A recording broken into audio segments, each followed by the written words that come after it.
Why Iran's $200 billion exodus changes everything. The headlines have moved on. The Iran protests are already being filed away as just another Middle East uprising. But the real story is just beginning, because what's happening in Tehran isn't isolated. It connects to four critical nodes: $200 billion in regime wealth being smuggled out, cargo planes carrying gold to Moscow, Mullahs' families seeking Paris visas, and security forces defecting as salaries stop. And they're all driven by one strategic logic most people are missing. This isn't about democratic reform.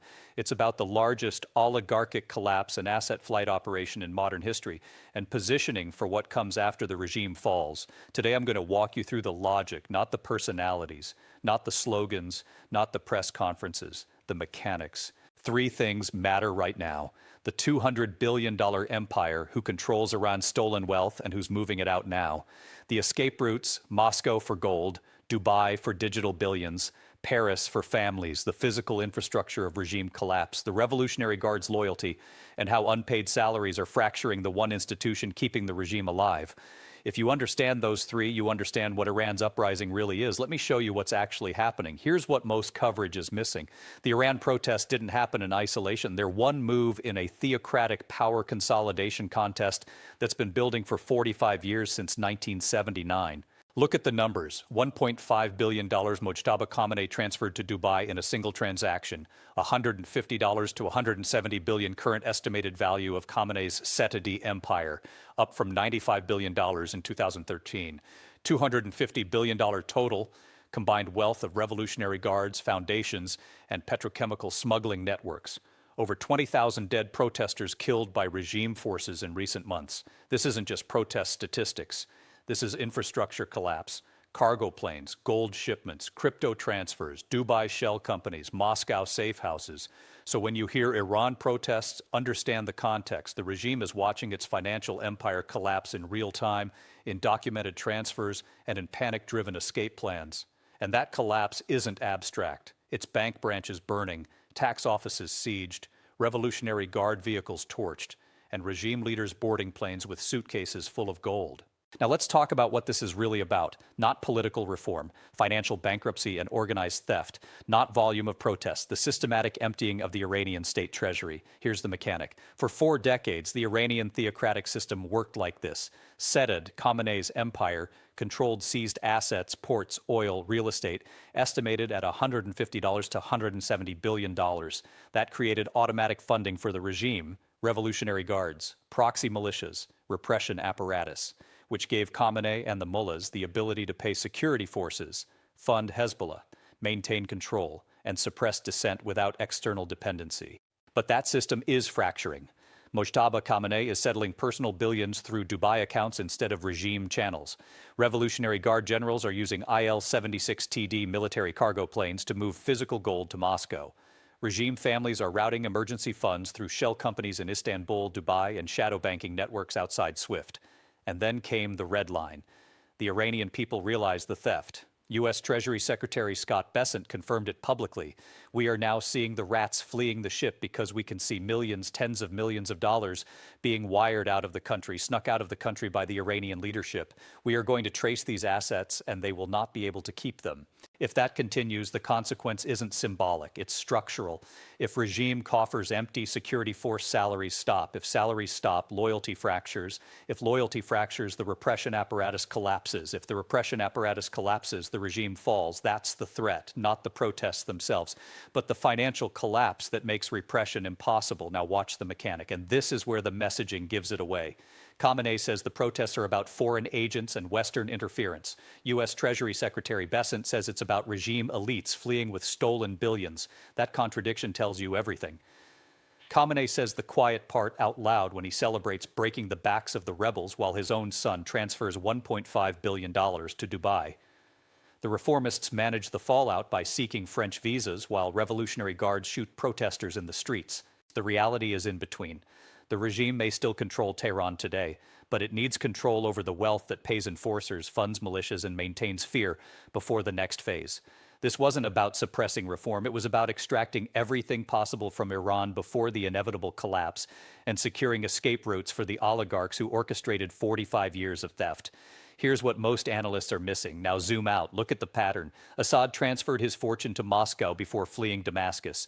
Gaddafi's gold disappeared during Libya's collapse. The Shah left Iran in 1979 with a plane full of treasure. And now Khamenei's inner circle is loading cargo planes with gold, transferring digital billions, and chasing Paris visas. These moves share one logic. Secure the exit, move the assets, deny accountability. Before collapse gets irreversible, you evacuate the wealth. I'm not saying immediate regime change is guaranteed. I'm saying oligarchs prepare for their own survival, not the state's. And Iran's elite exodus fits that calculus perfectly. According to intelligence presented in British Parliament by MP Tom Tugendhat, heavy cargo planes originating from Russia and Belarus have established an unusual air bridge between Tehran and Moscow. IL-76TD military transport aircraft, operating under civilian codes, are transporting physical gold reserves from the vaults of the Central Bank of Iran and private regime vaults to Russia. This flight traffic bears the character of an urgent, high-priority asset rescue operation, consistent with military logistics doctrine, not commercial activity. Just like Assad moved his fortune to Moscow before fleeing Damascus, the Khamenei regime is preparing to entrust both itself and its fortune to Putin's Russia, which it sees as the most reliable port. But here's the risk. The most striking aspect, the one that most clearly reveals the regime's hypocrisy, is the Western factor in the elite's Plan B.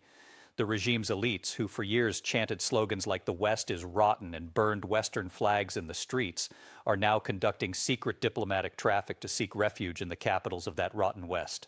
Intelligence reports leaked to the French press reveal that family members of Iranian Parliament Speaker Mohammad Bagher Ghalibaf and former President Hassan Rouhani are attempting to obtain French visas through Parisian lawyers. Khamenei's inner circle and leading figures of the reformist wing are preparing the legal groundwork for a luxurious life in exile in Paris or London, while the Revolutionary Guards are shooting people in the streets of Tehran.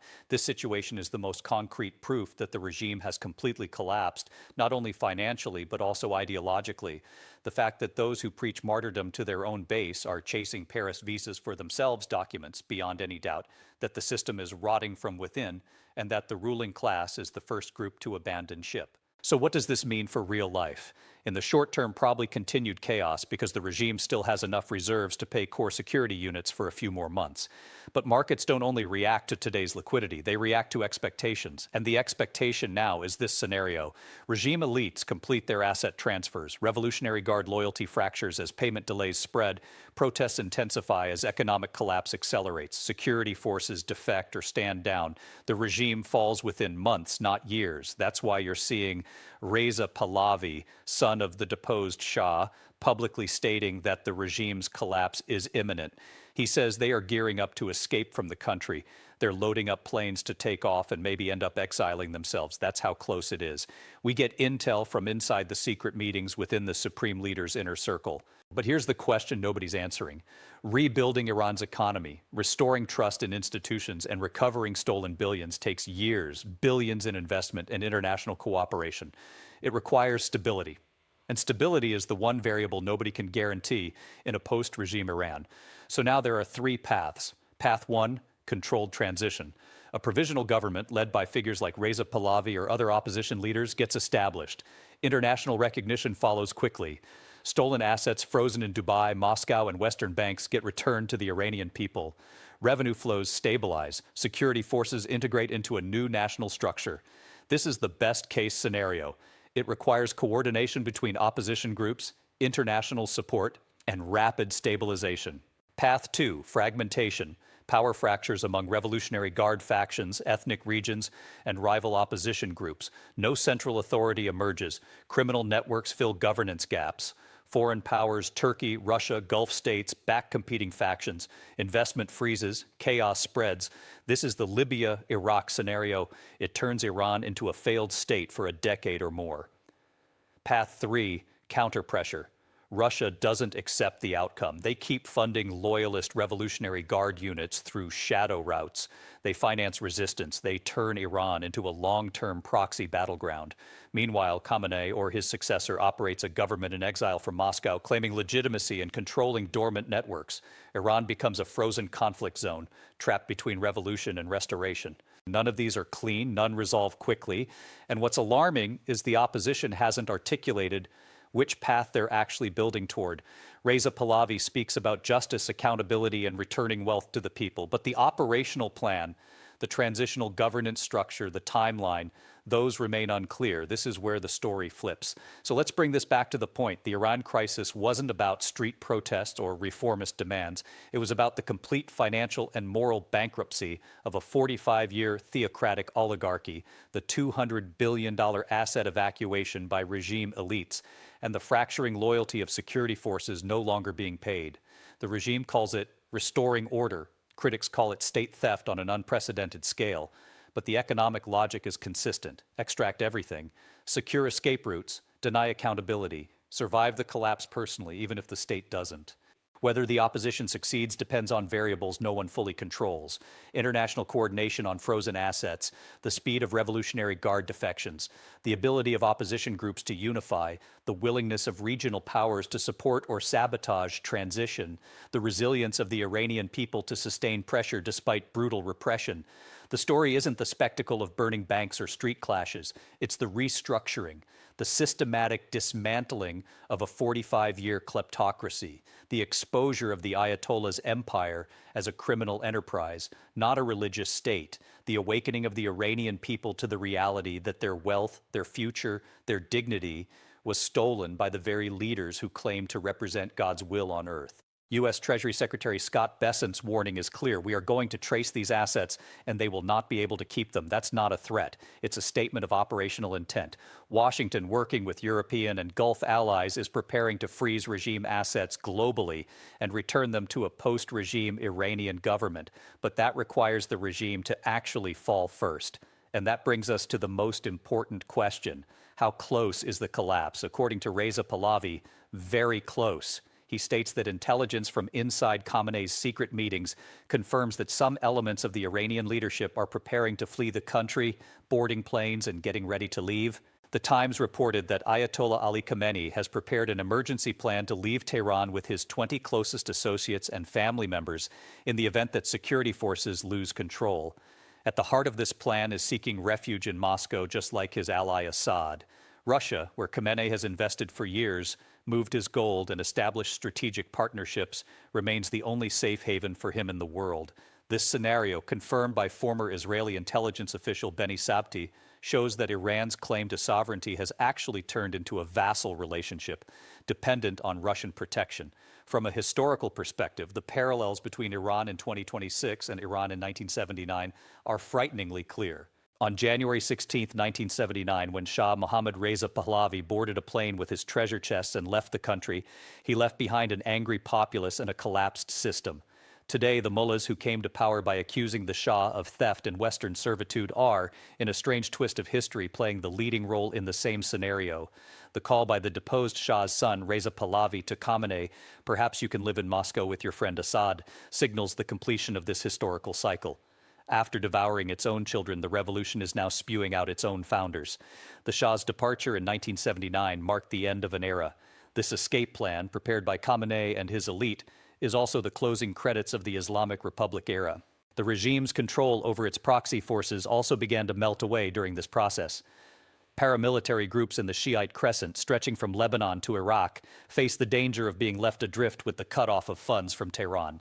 Iran's internal collapse will create a geopolitical earthquake that will change not only Tehran, but all the power balances in the Middle East. Khamenei's flight with his fortune sends a message to these groups that they are now on their own and proves that Iran's influence in the region is financially unsustainable. This situation opens a unique strategic window for Israel and the U.S. to minimize threats in the region. Hezbollah, Hamas, the Houthis, Iraqi militias all face sudden funding collapse. Without Iranian money, their operational capacity degrades rapidly. But that's not the real point. The deeper implication is this. For 45 years, the Islamic Republic survived by exporting its revolution, funding proxies, and positioning itself as the leader of resistance against Western imperialism. That entire strategic identity was built on stolen Iranian wealth, the $200 billion empire that Khamenei and the Revolutionary Guards extracted from the Iranian people through SETAD, through oil smuggling, through confiscated properties, through sanctions evasion networks. That money didn't build hospitals or schools in Iran. It built Hezbollah's rocket arsenal, it funded Assad's survival, it paid for Houthi missiles, it financed Hamas operations. The Iranian people subsidized the regime's regional ambitions with their poverty, their repression, their stolen future. And now, as the regime collapses, as the elites flee with whatever they can carry, the Iranian people are left with the bill. An economy in ruins, a currency worthless, banks empty, over 20,000 dead in the streets. And the knowledge that their wealth is sitting in Dubai penthouses, Moscow vaults, and Parisian exile accounts. That awareness, that rage, is what makes this revolution different from 2009 or 2019. This isn't about election fraud or fuel prices. This is about justice. This is about punishment. This is about accountability for 45 years of systematic theft. Reza Pahlavi captures this sentiment when he says punishment of the regime is inevitable. Corrupt officials, human rights violators, and wealth thieves will be held accountable. These assets will be frozen and returned to the people through international sanctions and domestic justice mechanisms. He is calling on Iranians to stay in the streets with messages of hope. The people's money will return to the people. The regime's oppression will end, and Iran will once again be a free, democratic, and prosperous country. But hope alone doesn't win revolutions. Logistics do, coordination does, international support does, and that's where the situation gets complicated. The opposition is fragmented. Secular Democrats, monarchists, ethnic minorities, leftist groups, they all want the regime gone, but they don't agree on what comes next. Reza Pahlavi has positioned himself as a unifying figure, but his monarchist background alienates some factions. The National Council of Iran, various exile groups, they lack operational infrastructure inside the country. Meanwhile, the Revolutionary Guards, despite defections, still command tens of thousands of loyal troops. The Basij militia, despite payment delays, still has hardcore ideological units willing to kill for the regime. Khamenei, despite his age and declining health, still holds symbolic authority for a segment of the population. The regime is wounded, collapsing, bankrupt, but not yet dead. And that's the most dangerous phase, a dying regime with nothing left to lose, a leadership class that knows they'll face trial, execution, or exile. Security forces that understand defection might be their only path to survival, but loyalty might still buy them time.